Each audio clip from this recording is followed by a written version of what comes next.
waxaan ogahay arday badan oo ila soo xariirisay hadii goor macluumaadka ay weydiinaysay qaarkood waxa jirta effect waxa jirta la yiraahdo Diderot effect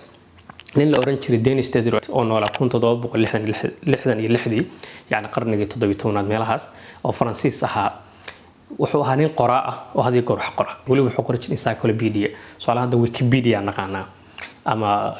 makaatibta waaweyn ee mawsuucada ku qoranta yani taariikh baa ka helaysa geography baa ka helaysa science baa ka helaysa suugaan baa ka helaysa macluumaad qaybis kala duwan ka helaysa wuxuu ahaa nin culumtaas qora yani qoraabu ahaa tabad aad u balaaran buu lahaa nin deemaanta wax uu qorana hanti ka soo gasho lacag ku hela muusan ahayn maalintii dambe 1766 isla taariikhdaas baa waxa dhacday gabadhiisa aroos lahayd oo guursanaysay marka inuu xoogaa yar hadiyad wax u qaado wax taru rabay balse nin sacluuk had waxba haysan maadaama uu ahaa ku adkaat xaaladda kadib waxa maqashay boqoradii markaas ka talinaysay Russia Catherine the Great la oran jiray markay maqashay waxa go'aan ku gaartay maktabadiisa oo dhan waxa buugiyaa dhan inay gadato kagana bedelato markaas lacag waaga u dhigmaysay maanta lacagta la joogo $150,000 lacag ninkan de wiligiis asagoo $10 isku aadan xitaa dhowr geniyo isku aadan aan arag ba hal mar lacag adduun soo gashay wuu baxay ninkan jaakad soo gatay aad u qurux badan jaakada markuu soo gatay de ninkan surwaalkiisii shaatigiisii iyo labiskiisa guriga wixii way jaakadan iskuma dhigmaan haddana wixii jaakad qaali maadaama ku taalo guriga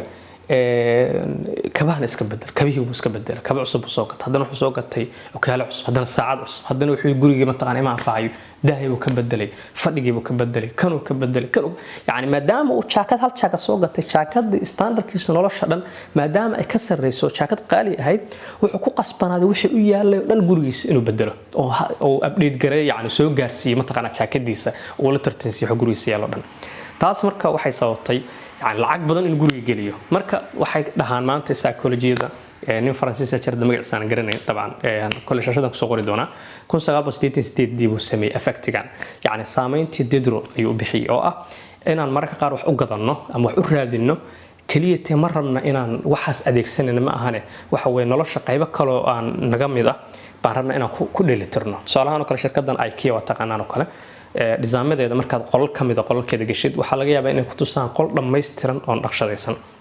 marka adiga waxa laga yaabaa inaad u imaatay kaliya inaad kursi yar ama miis yar ama waxa soo doonato laakiin markii miiskii oo lagu tuso sariir kale ku naqshada ag yaala koobidin kale ag yaalo daa kale isku naqshad yihiin qol dhan oo dhameystiran la naqshaday marka soo gashid waxa isleedahay waa noo koobidinkan haddaan qad guriga geeyo qolkayga iyo guriga naqshadiisa islama keenayee waxaan ku qasbanaanayaa inaan wax dhan wada qaato waa hadaa awoodo dabcan waan weyna dhacdaa marar badan bay dhacdaa marka waxaan hadalkan ula jeedaa saaxiibayaal koorsooyinkan hadda aan ama website idin soo diray yees idin ku dhicin saameynta Diderot effect yani website kaanaan galay wallahi kan hadii aan galay mid kale sheegay balkaasna aan fiiri mid walba aan ka gaaro yani kugu dhicin FOMO yani fear of missing out yani armaan sheenada ka hara armaan moodada socotay iyo sheenada marka socota ka hara yeesan kugu dhicin hal website gal halka website hal koorsa ka dooro halka koorsa ma taqaana nafta agdhig hadii ku dad soo daneynaysa ay tahay ayada meel ka gaar ka bacdi ma taqaana mid kale u gudub waxa weeyaan cilmiga hal mar lama wada qaato waxa la yiri madalab al-kull fasad al-kull qofki kulli wada dalbada wuxuu rabay kulli way ka wada halaabaan ama laba dhari karista mid baabura yani qofki laba dhari asu karinaya soor iyo bris ama soor iyo digir Soomaalidana unadeen organican ka hadalno labada isku karin karto waana mid focus ka saarta dhamaysan mid kale u gudubta marka hadalkaas effectiga yarkan ku raaciyo waxa weeyaan koorsooyin badan waxaana jira dabcan dad tutorial waxa la gadanay tutorialkan faraha badan oo ma aanto koorso gadanaya laftigeed waa cudur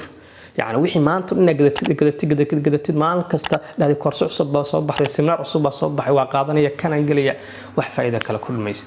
marka